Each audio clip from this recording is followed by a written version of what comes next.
Hi, today I'm going to introduce you to a perfume for men and women from the niche brand Parfums de Marly. For those of you who are familiar with the brand, you may not yet be acquainted with this hidden gem. It often goes under the radar but deserves much more attention. If you're not familiar with the term niche, then click the link that will take you to my bonus video explaining the subject. Otherwise, stick around to hear more about this terrible shapeshifter.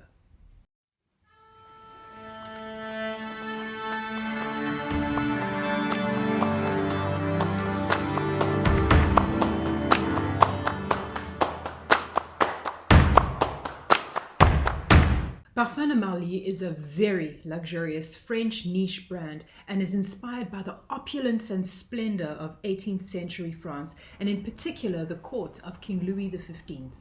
This was a very lavish king, and he became known for his extravagant parties at Castle de Marly, where he entertained and indulged his guests beyond imagination. Because he was also obsessed with perfume, these parties became synonymous with fragrant extravaganzas, where the furniture, the accessories, and even the fountains were perfumed. Another passion of the king's was horses. He commissioned many enormous sculptures of horses, called the Horses of Marly, to populate the palace grounds, and they're still visible in Paris today. This passion for horses carries through strongly in the branding, from the coat of arms to the names of the fragrances themselves.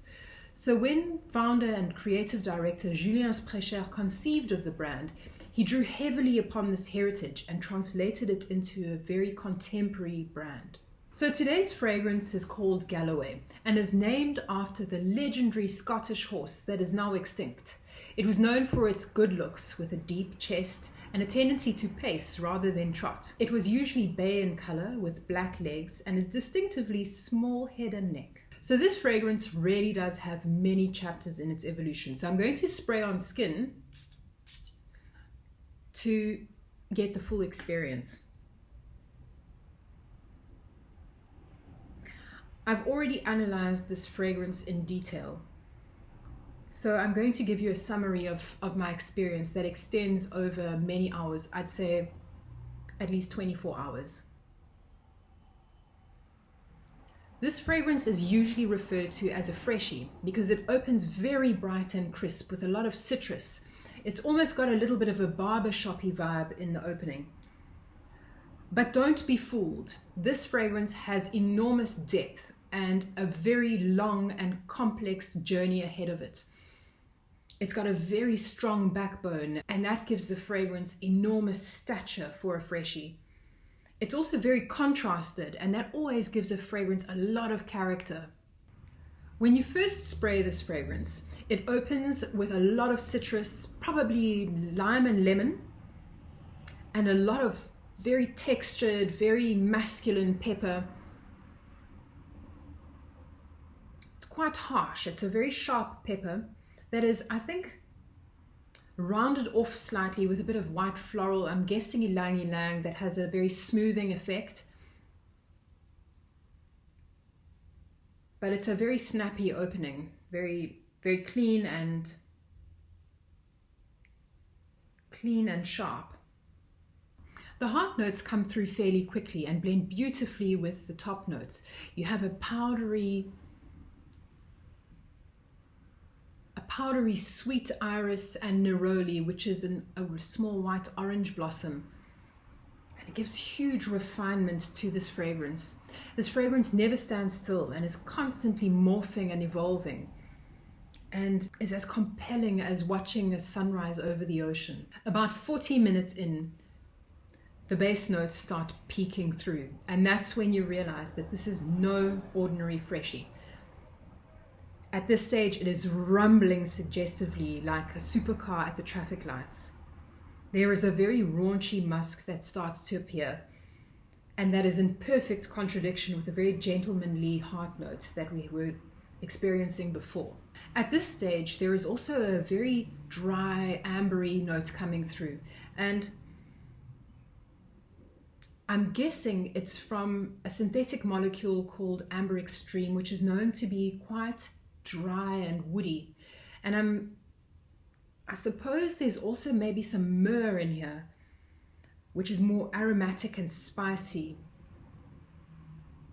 And then I'm getting a very dark, hard wood that I don't know where it's coming from. Is it cedar or vetiver? But it gives the fragrance enormous strength and hardness. And the pepperiness is still there, very present, and gives the fragrance a lovely bite. So 8 hours into the dry down, this fragrance has completely shapeshifted and is now a very spice dominant fragrance. This is when the fragrance loosens its tie and reveals some wilder facets. Although they aren't listed, I get cumin, cardamom and clove, and that mixed with the residual pepperiness gives the fragrance real fangs. It is remarkable how this fragrance evolves and morphs and is definitely worth giving it a try. So who is this fragrance for? Galloway is best suited for an executive professional setting because it comes off very clean cut and powerful. There is nothing indulgent about this fragrance, and I like to think of it as some kind of poker face fragrance for situations in which you want people to guess at your power and prowess without having to demonstrate them. This fragrance is best suited for warmer weather because of its very cool character. But if you'd like to give off a steely presence in winter, then this could be one to try. If this fragrance were a film character, it would definitely be a stone-faced Russian spy from one of those old movies. I personally find it a little bit too masculine leaning for my personal use, but I find it extraordinary on my husband. So the bottle is matte white and extremely heavy.